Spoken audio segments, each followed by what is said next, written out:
विद्या द्रविणम तमेव त्वमेव सर्वं मम देव देव। गुरुर्ब्रह्मा गुरुर्विष्णु गुरुर्देवो महेश्वर गुरुर साक्षात परब्रह्म तस्मै श्री गुरुवे नमः। परमादरणीय प्राचार्य महोदय, मेरे शिक्षकगण और प्रिय छात्रों, आज फेयरवेल की इस स्वर्णिम घड़ी में बेला में विद्यालय प्रांगण में सभी का हार्दिक अभिनंदन है। छात्रों, ये फेयरवेल का अर्थ आप जानते ही हो। फेयरवेल अर्थात क्या कि नए भविष्य की ओर कदम रखना, इस अर्थ में मैंने इसका आकलन किया है। किसी बच्चे ने सुबह पूछा कि आप इस की थीम बताइए, जो टॉपिक आप बोलिएगा, तो मैंने उसका की थीम दिया था भविष्य निर्माता। आप वास्तव में भविष्य निर्माता हो। 10th पास करना ये आपका लक्ष्य नहीं है, ठीक है, ये तो छोटा लक्ष्य है। यहाँ से आपकी शुरुआत होगी। शुरुआत अच्छी रहेगी। कहा जाता है कि first impression is last impression. तो आप अपना प्रदर्शन जो है केवल बोर्ड के एग्जाम में ही अच्छा नहीं करेंगे, बल्कि आपके जीवन के अनेक पहलू हैं। छात्र जीवन के दृष्टिकोण से, उन दृष्टिकोणों में पहला पहलू तो आपका अनुशासन है, जो आपको महान बनाएगा। द्वितीय पहलू आपके जीवन का जो है सकारात्मक सोच।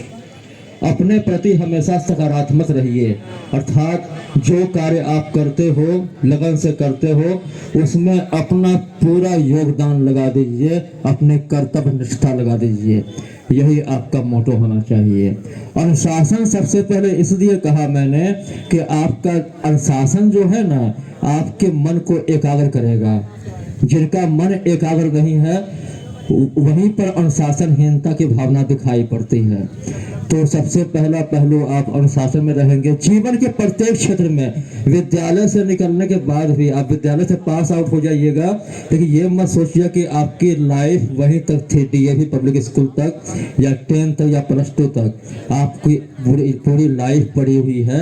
उस भविष्य की पूरी बुनियाद निर्भर करती है आपके अनुशासन पर, सकारात्मक रवैये पर और उत्कृष्ट सोच पर। अपनी सोच को भी उत्कृष्ट रखिए।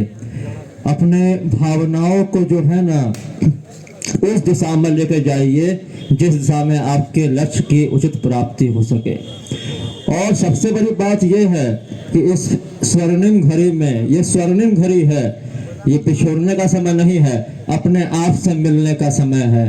आप जो समझ रहे, सोच रहे हैं कि हम विद्यालय से पिछड़ रहे हैं, विद्यालय से पिछड़ नहीं रहे हैं। आप यहाँ के विचार लेके जा रहे हैं, उन विचारों को अपने जीवन का दर्शन बनाइएगा और उस दर्शन को जो है ना अपने दार्शनिक जीवन में एकदम सकारात्मक रूप से जो है कृतार्थ कीजिएगा, तभी वो जीवन सफल होगा। 10th के बाद आपकी बहुत लाइफ लंबी है, आपको जर्नी करनी है, वो यात्रा करनी है जहाँ पर बहुत सारी रुकावटें मिलेगी। अपने अनुशासन, सकारात्मक सोच के बल पर आप उन रुकावटों को पार करते हुए आप आगे बढ़िएगा और अपने लक्ष्य की प्राप्ति कीजिएगा। जो आपने जीवन का लक्ष्य रखा है, डॉक्टर, इंजीनियर, यूपीएससी फेस करना, क्रैक करना, बीपीएससी या किसी फील्ड में, ठीक है, आर्किटेक्ट बनना चाहते हैं या फाइन आर्ट का चाहते हैं, कोई किसी फील्ड में क्यों ना हो, आपने यदि लक्ष्य निर्धारित कर लिया है, अर्थात क्या कि जिसके जीवन में लक्ष्य है वही पुरुष है, वही नर है, वही इंसान है। लक्ष्य सभी के जीवन में होना चाहिए। किसान का भी लक्ष्य होता है कि उसकी कृषि व्यवस्था सुदृढ़ रूप से अच्छी तरह से उन्नति करे और पैदावार अच्छी हो।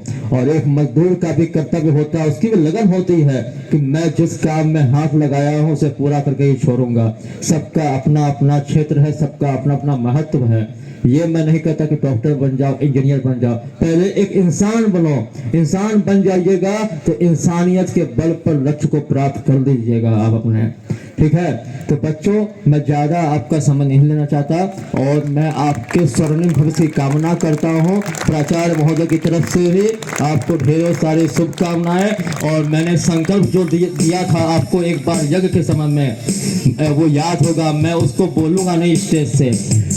मैंने इसलिए कहा था, आप पर स्ट्रेस नहीं डाला था, वो आप में वो काबिलियत देखी थी, इसलिए मैंने कहा था। तो वो योग्यता दिखाई पड़ी है मैंने, तो उस पर खरे उतरने का प्रयास नहीं कीजिएगा। नहीं उतना बड़ा तो उससे थोड़ा छोटा ही मिल जाएगा तो भी आपका लक्ष्य होगा।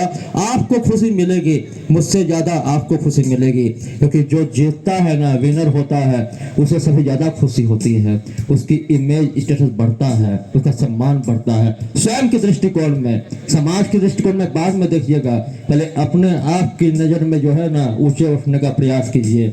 आपकी अंतर आत्मा कह देगी जिस दिन कि मैं एक अच्छा इंसान बन गया हूँ, आपका स्टेटस जो है ना स्वयं में इमेज एक बहुत बड़ी जो है ना कामयाबी की मिसाल बन जाएगी। इन्हीं शब्दों के साथ मैं लक्ष्य पर फिर से ध्यान दिलवाना चाहता हूँ। लक्ष्य से भटकिएगा नहीं। अभी जो टाइम मिली है आपको फेयरवेल के बाद, ये पूरा मनोयोग मनोबल पूरा एग्जाम की तैयारियों में लगा दीजिए।